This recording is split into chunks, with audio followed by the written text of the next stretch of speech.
I would like to introduce Dr. Amit Garg, who is an investigator at CAN-SOLVE, another SPOR chronic disease network, and his talk entitled Listening, Learning, Leading, Canadians Seeking Solutions and Innovations to Overcome Chronic Kidney Disease. Dr. Garg is a nephrologist and professor with the Departments of Medicine and Epidemiology at Biostatistics at Western University. And he's also medical director for the Living Kidney Donor Program at London Health Sciences Centre. And Amit will be sharing with us the latest working impacts of CAN-SOLVE and how OSSU centers, such as ICS, are supporting the network. So over to you, Amit. Thank you so much, Dr. Ferguson. So I'll briefly be discussing pragmatic trials and also provide details of our national network as done for Diabetes Canada.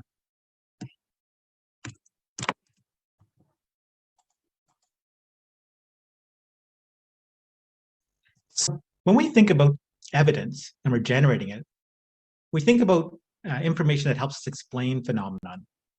And we also think about how we can predict what's going to happen to health systems or patients.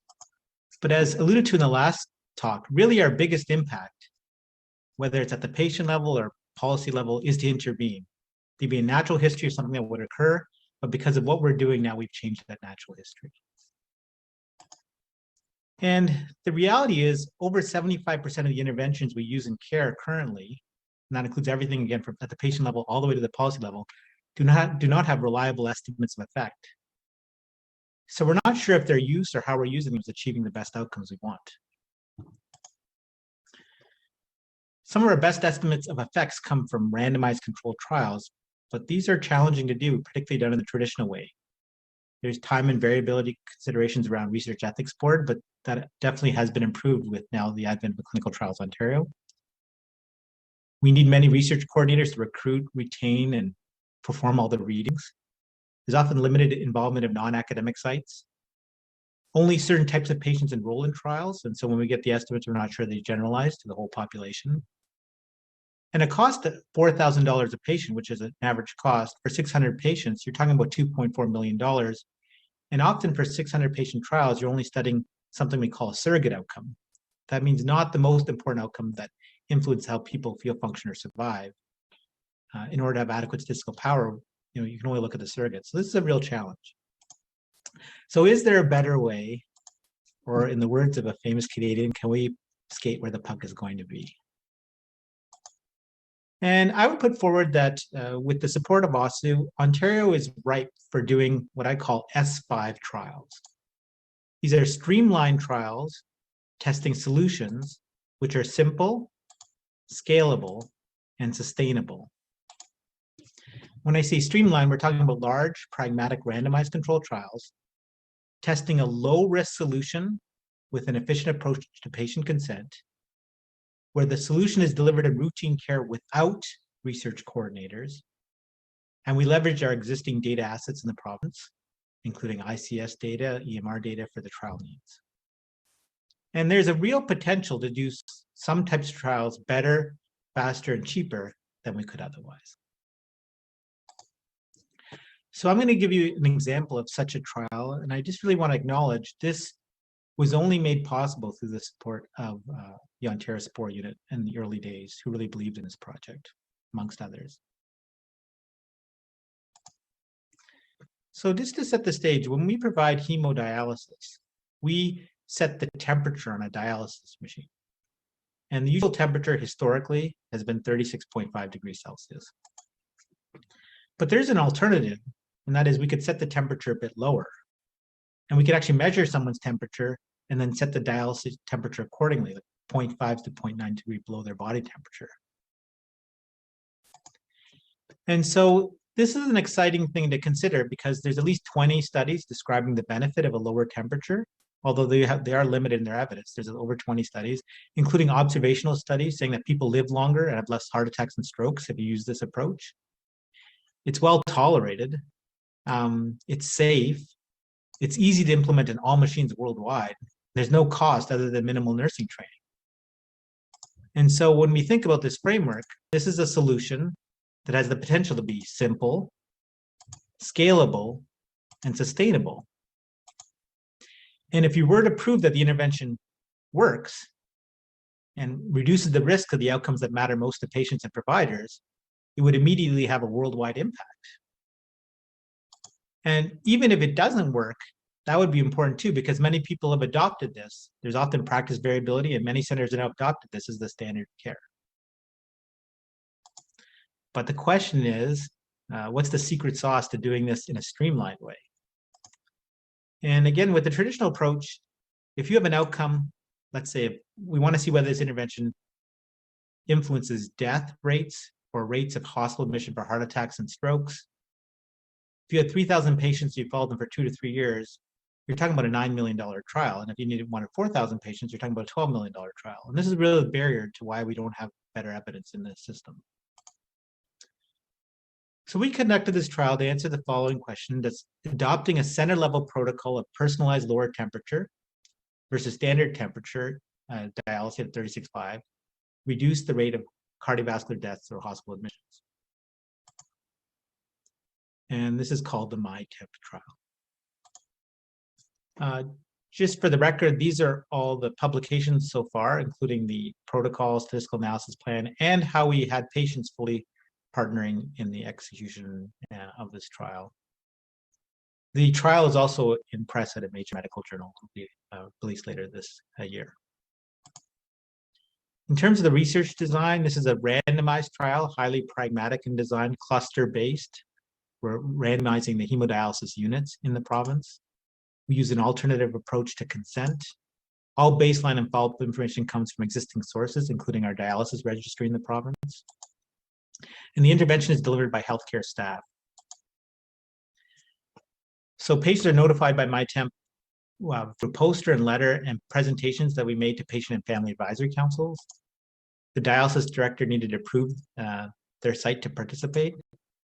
And of course, any patient or their nephrologist could opt out of the randomly allocated intervention. One of the OSSU units, the ICS, was instrumental here in providing the information. And just to be aware that the people who enter the information, the coders, are not aware of trials going on, which could be a source of bias if they were. And the benefit also of our data source in Ontario is you can analyze all the historic information to guide very precise trial protocol, including how people move between units, etc. And the delivery of the intervention at the point of care was through healthcare workers and not research coordinators. And so the challenge here is, how do you train 2,000 plus busy dialysis nurses across 42 hemodialysis centers to deliver personalized dialysis temperature? So this is where we collaborated with another OSSU unit, the Ottawa Method Center, to try to figure out how do we implement a protocol for care. And we know that there's barriers to clinical behavior change that can be complex and involve multiple factors at multiple levels. So prior to doing this trial, we did a qualitative study interviewing nurses and dialysis physicians to try to understand what they believe were the barriers and facilitators to adopting this. And this guided our use of education, new medical directives, and monitoring in the trial. So to give you a flavor of this in terms of implementation, there are different categories of barriers. So one barrier might be belief about consequences.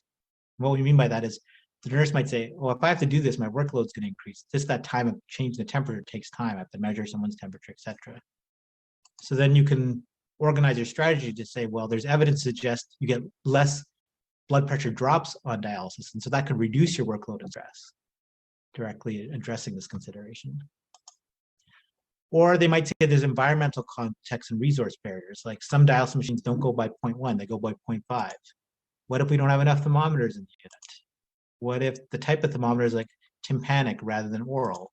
Or what if the patient was eating ice chips or drinking hot coffee before they went on dialysis? So all these things you have to work through and think about, something simple, and provide education on how this can be implemented.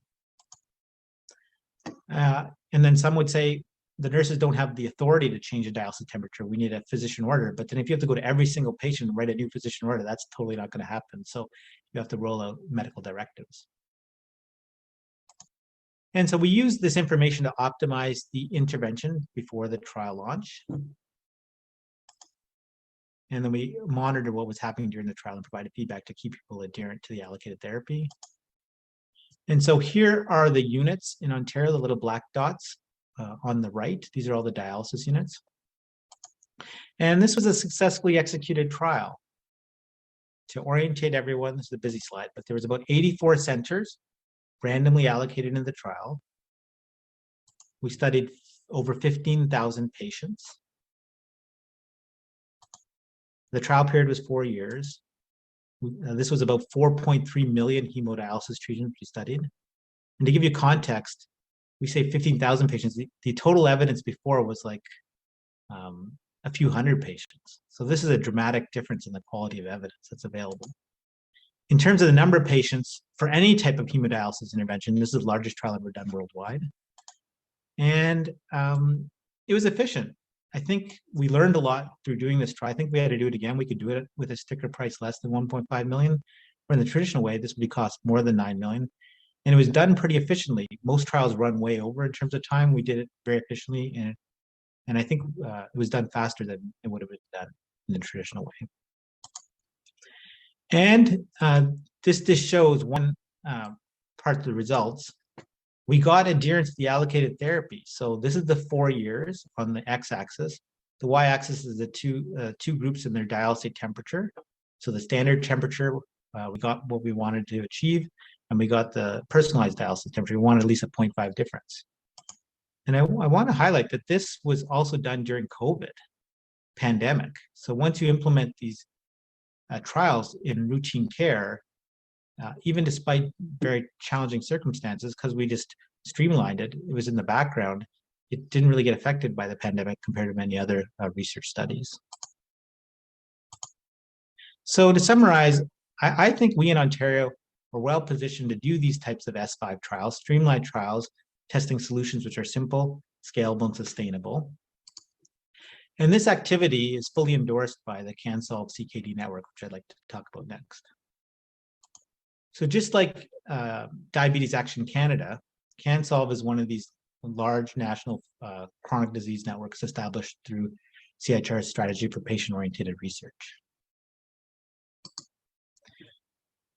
It's been extremely successful. Its focus is driving culture change in the Canadian nephrology research community, generating new knowledge about kidney disease and care, and building resources and infrastructure to enhance kidney research and care. There's over 450 team members, 125 researchers. There's been now over 100 publications, where 44% of the publications have patients as co-authors, and multiple funding partners. This is the leadership team of CAN-SOLVE, including in Ontario, Mary Bocage and Dr. Jim Scholey. Adir Levin is the nominated principal investigator for the grant, and also Malcolm King provides a lot of advice on Indigenous considerations. So as with the Diabetes Action Canada Network, there's been a lot learned about how to work with patients as full partners, everything from soup to nuts, I say, from what to study to how it's studied, many steps along there, to like how the information is disseminated and how they can be advocates also for change in the system. The research program was designed around top priorities, identified patients, and the patient governance circles at the center of the organizational chart.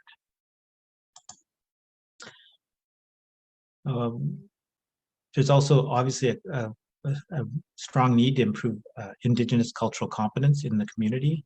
Unfortunately, kidney disease disproportionately affects individuals, First Nations, Inuit, and Métis individuals, and so we're supporting Indigenous perspectives, and there's a number of resources developed, including this very nice learning pathway, which many of us have participated in. And then I also had the pleasure of being involved in a land acknowledgement learning series that's also available, where there's a lot of reflection. So there are 18 projects across 3 main themes: diagnose kidney disease early, treat it well, and innovate. And one of these other projects in there is living kidney donation. This is the project I'm particularly involved in. We've done a lot of work trying to improve the efficiency of the donor candidate evaluation. And also, just like this MyTemp, we have a large trial of a quality improvement initiative to help more people get living kidney donor transplants and transplants. So this is a 20,000 patient trial, 4 years, Pan Ontario. It's now in the analytic phase, and attached below are some details on how we partner with patients on the trial, the protocol for the process evaluation, and the trial protocol itself. It should report next year. So to summarize, really appreciate this opportunity to share some of the activities that are occurring within the kidney community for SPOR-related work, and really appreciate all the support for everything that has been done and everything we can do. Thanks very much. Great. Thank you very much, Amit. And maybe I'll start with the same questions that I asked Gary and Tracy. Is first, how do you determine what evidence from a research project is sufficiently ready for prime time? You know, I was thinking about this question. It is quite challenging. It's very context and setting specific when we're talking about the evidence. Is it evidence that's relevant to patients? Is it relevant to providers, health policymakers? And I've tried to present an option where we can generate higher quality evidence, less biased estimates of intervention effects. That's not going to be appropriate for all things, but I would encourage us to try to do more of these types of trials. It didn't take that long, and it provides high quality information. And I think we're well positioned in Ontario to do that. And when we can't do these kinds of things, then of course we're on the evidence hierarchy of study design. Sometimes we're using different types of evidence. And originally I was indoctrinated in that design hierarchy framework, but now, 20 years in my career, I also realized it's very gray. There's a number of other considerations: resources, preferences, what's politically possible, all these sorts of things. So that would be my answer to the question. Good, thanks. And well, maybe picking up on that with the impressive infrastructure that you built with the MyTemp trial. What's next? What are the challenges to keeping that infrastructure going? And or do you have your next idea already up and running? Well, one of the benefits through OSSU is you already have these units. So ICS isn't going anywhere. We can always continue to access it.